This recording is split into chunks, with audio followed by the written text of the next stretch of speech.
Chapitre 22 à 26 Troisième entretien. La situation respective de Job et de ses amis change à partir d'ici. Dans son dernier discours, Job a affirmé que souvent le méchant est heureux jusqu'au bout. Il a ainsi attaqué directement les opinions de ses amis. Son ton convaincu laissait déjà entrevoir que la victoire lui resterait. La troisième passe d'armes va décider de la chose. Eliphaz ne produit pas d'arguments nouveaux, Bildad ne parvient qu'à ébaucher une courte répétition de lieux communs. Tsophar renonce à prendre la parole et Job constate dans un discours final qu'il reste seul sur le champ de bataille. Chapitre 22 Troisième discours d'Eliphaz. Lors même qu'il ne peut opposer un démenti formel aux faits constatés par Job, Eliphaz n'est pas disposé à renoncer à un principe qui, s'il n'explique pas tout, résulte cependant de nombreuses observations. Aussi s'attaque-t-il aux exagérations qui ont signalé le dernier discours de Job. Il en est indigné et met de côté tout ménagement, tandis que précédemment il ne s'était permis que de simples allusions au péché de son ami, versets 2 à 10. Il lui conseille de ne pas abonder dans les pensées qu'il vient d'exprimer, de peur de partager le sort réservé aux méchants, versets 11 à 20, il termine en l'invitant à la repentance, qui lui procurerait le retour de la faveur divine et du bonheur, versets 21 à 30. Verset 2. Versets 2 à 10. Ces premiers versets sont un raisonnement qu'Eliphaz estime infaillible. La conduite de Dieu n'est pas dictée par l'intérêt, versets 2 et 3, elle doit avoir sa cause dans l'homme. Mais cette cause, dans le cas spécial de Job, n'est évidemment pas la piété, verset 4. Si donc Job est très malheureux, c'est qu'il a commis de grands péchés, versets 5 et suivants. Versets 2 et 3. Dieu ne retire aucun profit de la piété de l'homme, c'est celui-ci qui en a tous les avantages. Verset 4. Il serait encore plus déplacé de penser que Dieu châtie l'homme à cause de sa piété. Qu'il te châtie, au lieu de « que tu es malheureux ».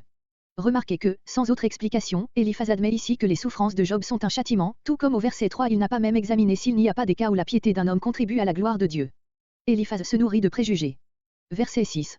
À partir de ce verset les accusations les plus graves sont portées coup sur coup contre Job avec une désinvolture surprenante. Eliphaz n'avance aucune preuve, il ne fait que conclure des malheurs de Job à sa culpabilité. Les gages, tu exploitais les difficultés où pouvaient se trouver tes voisins. Les pauvres, littéralement, les nus, ceux qui déjà n'avaient que peu de vêtements. Verset 8. L'énumération des péchés supposés de Job est interrompue pour reprendre au verset 9, voilà à quoi on en était venu et tu trouves cela bien. Parce que lui était considéré, tu oubliais tes violences. Verset 10. Eliphaz fait allusion à un passage du second discours de Bildad, Job 18.7-11, où le méchant a été représenté comme entouré de pièges et en proie à des terreurs soudaines. Il attribue les accès de désespoir auxquels Job s'est laissé aller, à la frayeur que lui inspire le souvenir de ses péchés. C'est sa mauvaise conscience qui le tourmente ainsi. Verset 11. Verset 11 à 14 Tu te fais de Dieu une idée complètement fausse. Ne comprends-tu pas que tu es dans une erreur totale? L'erreur est comparée à l'obscurité qui empêche de voir la vérité, Ésaïe 9.1, puis à un torrent d'eau dont on est submergé et qui ôte toute possibilité de penser. Verset 12. Dieu est si élevé que ce serait une témérité de vouloir discuter avec lui. Verset 13. Verset entre 13 et 14. Eliphaz, comme il arrive trop souvent dans la discussion, fausse en l'exagérant la pensée de son adversaire. Job avait dit, chapitre 21, que l'on voit des méchants heureux, Eliphaz prétend qu'il a nié la toute science de Dieu et affirmé que, caché derrière les nuages, le Très-Haut ne fait que se promener dans le ciel, sans voir ce qui se passe sur la terre. Verset 15. Versets 15 à 20.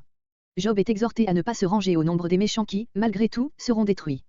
Le chemin d'autrefois, non pas dans un sens favorable, comme dans Jérémie 6.16, Jérémie 18.15, le temps des anciens sages, mais, le temps où la corruption, arrivée à son comble, a été frappée d'une punition extraordinaire. Verset 16. Englouti, par les eaux du déluge. Les fondements. Ces méchants aussi se croyaient solidement établis, il n'en était rien. Verset 18. Loin de moi. Eliphaz répudie avec indignation toute solidarité avec les impies dont il regrette d'avoir dû reproduire les paroles. Job a prononcé ces mêmes mots, Job 21.16, Eliphaz les reprend, comme pour dire, beaucoup plus que toi, j'ai le droit de parler ainsi. Verset 19. Vois cela, la chute des méchants, verset 20. Verset 21. Verset 21 à 30.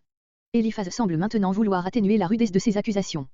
C'est son dernier discours, il veut laisser une impression favorable. De fait, il est le plus humain des trois amis. Job, selon Eliphaz, a déclaré la guerre à Dieu, surtout par son dernier discours, il faut qu'il fasse la paix avec lui, Matthieu 5.25. Par là, à cette condition. Verset 22. De sa bouche. Eliphaz se donne donc pour l'interprète authentique du conseil de Dieu. Voir déjà Job 15.11. Verset 24. Si tu jettes l'or, Malachie, auquel tu tenais tant, le seul bien qui te reste. Ophir. Voir à Genèse 10.29. Verset 26. Tu élèveras, tu pourras regarder Dieu en face, n'étant plus coupable. Verset 27. Verset 27 à 30. Dans ce passage Eliphaz décrit, sans douter, ce qui aura lieu à la fin de notre récit. Job priera pour que Dieu pardonne aux trois amis, Job 42.7-9.